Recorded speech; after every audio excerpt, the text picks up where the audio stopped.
milhão, eu sou o professor Paulo Franco, sou o professor Walter Bezerra, e o professor Thiago Henrique, do canal.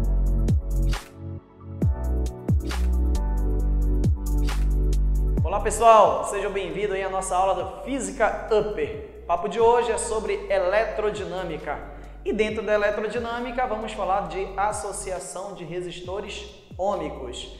Pessoal, a associação de resistores aparece na prova do Enem desde a primeira edição até a última edição agora de 2018. Então, todos os anos caem questões relacionadas à associação de resistores.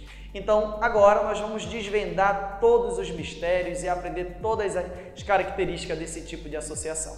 Vamos lá! A associação de resistores, temos três tipos de associação de resistores. Podemos fazer uma associação com resistores na forma em série ou em paralelo, ou eu posso misturar essas duas associações e eu chamo de associação mista. Cada associação tem a sua peculiaridade. Na associação em série, a corrente elétrica é constante e a DDP ela é variável. Na associação em paralelo, a corrente elétrica ela é variável e a DDP vai ser constante. E na associação mista, é um mix das duas associações. Olhem para cá. Vamos falar agora da associação em série. Eu fiz um circuitozinho aqui para você poder observar e entender melhor. Nosso circuito é composto por três resistores ômicos associados em série, simbolizado por R1, R2 e R3, tá? Temos também no nosso circuito a nossa diferença de potencial, que já te dei um valor de 36 volts, na qual essa DDP vai lançar no circuito elétrico uma corrente elétrica que vai ser percorrido por todos os resistores, tudo bem? Então olha o que acontece, pessoal. Vamos começar a entender melhor como funciona a associação de resistores em série, tá? Então eu peguei meus três resistores e conectei eles em série, como vocês podem observar. O R1 está conectado ao R2, o R2 conectado ao R3 e a extremidade do R1 conectado a um lado da DDP e a extremidade do R3 conectado do outro lado da tua diferença de potencial. Olha as características que eu já mencionei para vocês. Numa associação em série, a corrente elétrica ela é constante. Márcio, o que é isso? O que eu quero falar quando eu digo que a corrente elétrica é constante é que o valor da corrente elétrica em R1 é o mesmo valor da corrente elétrica em R2, que é o mesmo valor da corrente elétrica em R3. Então, não vai mudar o valor da corrente elétrica para esses três resistores associados em série. E quando eu disse que a DDP é variável, eu estou me referindo a isso aqui, ó. É que a DDP total do teu circuito é de 36 volts e a DDP em cada resistor vai ser diferente de 36 volts. Observa que o nosso R1 ele vale 2 ohms, o nosso R2 ele vale 2 ohms e o R3 também ele vale 2 ohms. Por uma questão didática, eu escolhi esses valores para ficar muito mais simples para você poder entender, tá? Poderia ser qualquer outro valor, mas eu escolhi esse por uma questão didática. Então, 36 volts é a DDP total lançada no teu circuito. Como você tem esses três resistores associados em série, esses 36 volts vai ser dividido em três partes iguais, porque teus resistores eles são o quê? Iguais. Então, se você pegar os 36 e dividir entre os três, fica 12 volts para o R1, 12 volts para o R2 e 12 volts para o R3, tá? Observa que quando você fizer a somatória da DDP no R1 mais a DDP no R2 mais a DDP no R3 é igual aos 36 volts que nós temos aqui. Então, eu disse que a DDP é variável porque a DDP total ela é diferente da DDP em cada resistor.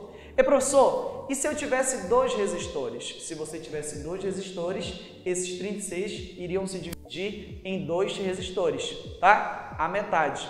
Então, olha o que acontece. Nós temos o seguinte, a corrente elétrica, vamos adotar o sentido convencional dela, saindo desse polo maior, indo para o nosso polo menor, onde muitas das vezes nós adotamos como polo positivo ou polo negativo. Tá? É interessante você saber que pode ser um polo positivo e um polo neutro também, mas por convenção adotamos um polo positivo e um polo negativo. Esse é o sentido convencional da corrente elétrica, tá? Então, o que é que nós podemos fazer? Nós podemos reduzir o nosso circuito elétrico. Como assim reduzir? Eu tenho um circuito elétrico composto por 3 resistores associados em série. Eu posso fazer isso aqui, eu posso reduzir, em vez de usar 3 resistores, eu posso usar um único resistor, que vai ser equivalente aos 3 resistores. E aí o meu circuito sai dessa configuração e fica igual a essa configuração aqui que eu estou mostrando para vocês. Então entenda que dos 3 resistores que eu tinha, agora eu tenho apenas um resistor equivalente aos demais resistores, tá? Que eu chamo de resistência equivalente ou resistor equivalente. Então a resistência equivalente, ela é encontrada em um circuito em série da seguinte forma: você vai somar o R1 mais o R2 mais o R3 para esse caso que nós temos aí. Professor, e se eu tiver mais de 3 resistores? Não importa, você vai continuar somando desde que eles estejam em série. Então, olha, de um termo geral, nós temos que a resistência equivalente ela é igual a R1 mais R2 mais R3 mais R4 mais R5, ou seja, mais Rn. Soma todos os resistores que você tem em série. E isso você vai chamar de REC. Então, aqui nós temos o REC, que é a soma de todos os resistores em série. Temos a DDP total lançada no teu circuito e temos a corrente elétrica lançada no circuito. Gente, aí muitas das vezes eu posso perguntar para você, ou a questão pode perguntar para você, ou até mesmo tá, o item pode perguntar para você, por exemplo, qual o valor da corrente elétrica lançada no circuito? Pois muitas das vezes ele pode perguntar, eu preciso colocar um amperímetro. Quero medir a corrente elétrica através de um amperímetro nesse circuito. Tem que saber qual é o valor da corrente elétrica. Quero acrescentar um fusível. Tem que saber qual é o valor da corrente elétrica. E é muito simples. Primeiro você vai reduzir o seu circuito, tá? Calculando a resistência equivalente, fazendo a soma, como eu mostrei para vocês, e vai utilizar bem aqui, ó, a primeira lei de Ohm. Como eu estou mostrando para você aqui, o cálculo da corrente lançada no circuito elétrico. Utilizando a primeira lei de Ohms, nós temos que a DDP é igual ao produto da resistência equivalente vezes a corrente elétrica lançada no teu circuito. Se o meu objetivo é encontrar o valor da corrente elétrica, eu tenho que saber o valor da DDP e tenho que saber o valor da resistência equivalente. A DDP total é 36, eu já sei. A resistência equivalente é a soma dos meus resistores. Eu também sei que deu 6. Então, substituindo na equação, no lugar da DDP, coloquei 36. No lugar da resistência equivalente, 6 ohms. E aí eu posso encontrar a corrente elétrica fazendo uma manipulação matemática. Dividindo 36 por 6, eu encontro que a corrente elétrica lançada no circuito é de 6 amperes. O que eu quero falar com isso? É que o primeiro resistor, por ele passa uma corrente de 6 amperes, no teu segundo resistor passam também 6 amperes, no teu terceiro resistor também passam 6 amperes. Agora, uma característica peculiar desse tipo de associação. Imagina que o teu resistor R1, ele é retirado do circuito, ele queima, por exemplo. Sabe o que acontece com o teu resistor R2 e o teu resistor R3? Eles param de funcionar. Tá? Eles param de funcionar porque a corrente elétrica não vai mais passar nem por R2, nem por R3. Eles não estão mais sofrendo uma diferença de potencial, logo não tem mais corrente elétrica. Isso é bom ou é ruim? Depende. Se você fizer uma ligação em série de vários equipamentos, quando um queimar, todos param de funcionar. Isso pode ser bom ou isso pode ser ruim, tá? Por exemplo, numa associação em caixas acústicas, muitas das vezes nós associamos alto-falantes em série e depois associamos em paralelo com outras associações. E aí nós temos uma associação mista, de modo que quando um alto-falante queima, apenas esse para de funcionar. Porque se todos estivessem associados em série, quando um queimasse, todos parariam de funcionar. E aí a festa provavelmente pararia.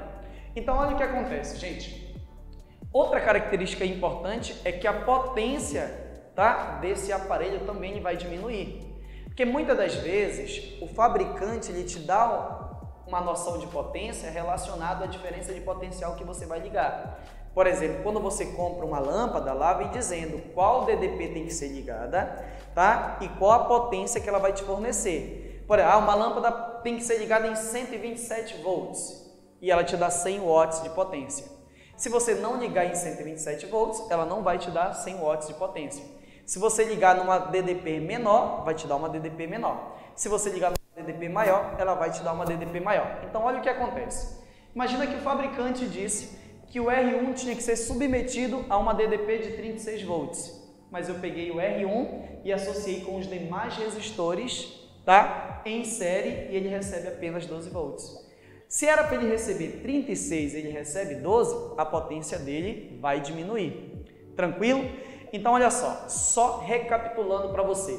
Falou em associação de resistores, você vai escolher, tá? Para poder resolver, escolher aquele ramo que a corrente elétrica vai ser constante em todos os ramos, em todos os caminhos, tá? Então, olha o que acontece. Na associação em série, os resistores estão associados de modo que a corrente elétrica é constante, a DDP é variável. Se eu quiser fazer o cálculo da resistência equivalente, eu vou somar todos os meus resistores. Tranquilo? E aí cai nessa reduçãozinha bem aqui. Se eu quiser encontrar ou a corrente elétrica, ou a resistência equivalente, ou a diferença de potencial, eu posso utilizar a primeira lei de Ohms. Beleza? Espero que vocês tenham gostado e na próxima aula eu faço um comentário sobre associação em paralelo e logo depois uma associação mista, e aí nós vamos resolver questões estilo FUNVEST, estilo ITA, estilo IME, estilo ENEM.